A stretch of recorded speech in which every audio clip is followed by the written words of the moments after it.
Peace, y'all. Today, I wanted to get into a young lady that I talked about before and somebody I've been searching for by the name of Felicia Johnson.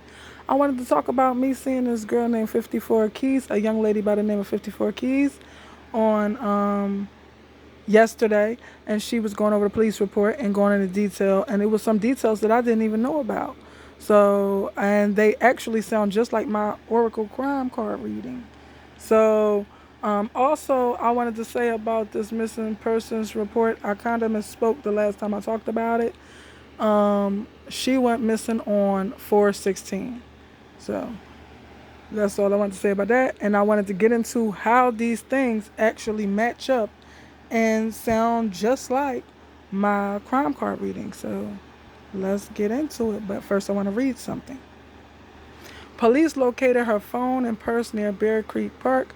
The phone had blood on it. Authorities had also determined that Nwodobo brought large trash bags, towels, and a saw and a flashlight. Inside Nwodobo's vehicle, police also found a large kitchen knife, a gun, latex gloves, and a shovel. Johnson's blood was detected in Nwodobo's back seat and trunk, and bloodstains were identified in his apartment. So, yeah, I wanted to talk about that.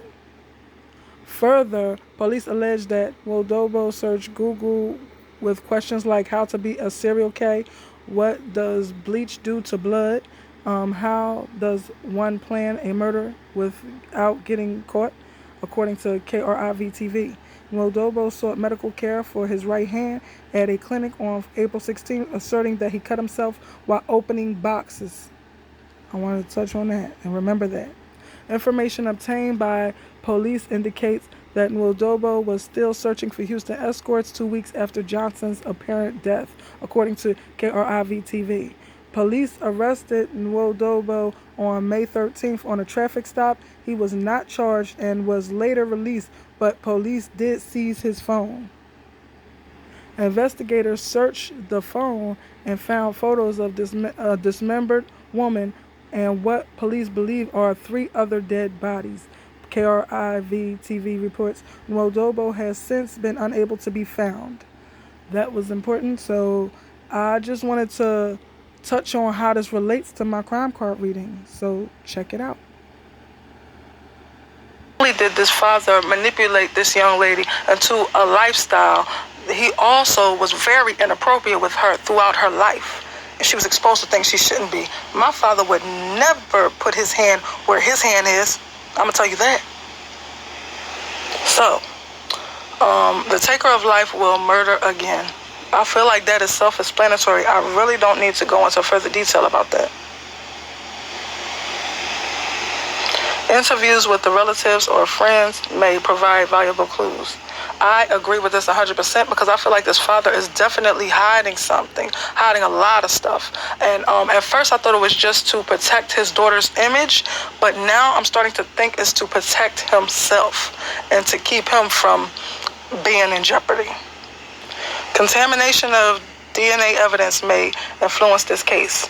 I don't know. I just got this, and it's very well likely, but I'm gonna come back to that. Watch, I'm gonna come back to that. Don't forget. Additional evidence at the scene may be discovered. I don't know what that additional evidence is, but I think the law needs to go back and recheck the scene. I just wanted to add, wouldn't it be wild if this man was hiding out in the old apartment in which he did what he did to Felicia at? Because something tells me that he is. Victim had a history with the taker of life.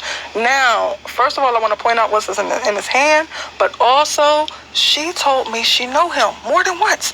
I don't know what she mean by that because she was all the way in San Diego, he all the way in Houston, but she said this. Now, the taker of life sustained a wound during the murder. That's what I want to go back to. The contamination of the DNA is possible if it could have contaminated the DNA, and that's why they said that. What I meant was his wound on his hand could have contaminated her DNA, so the mixture contaminated both samples. So that's what I meant before.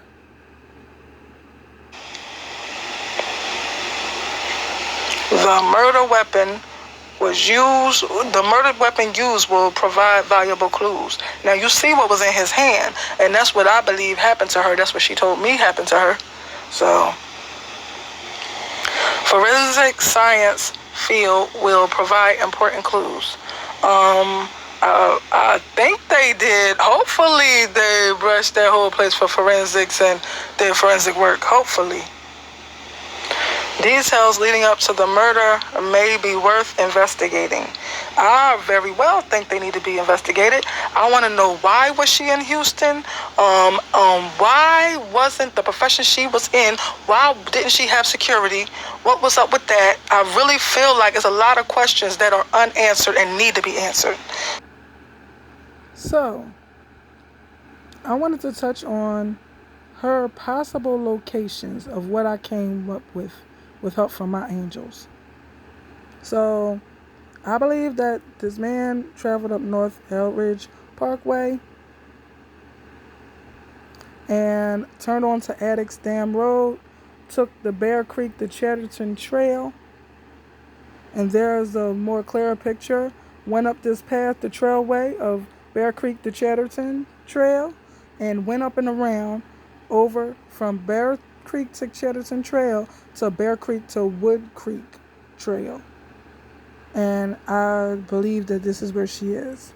Now, this is not 100% fact, but this is what I was told by my angels.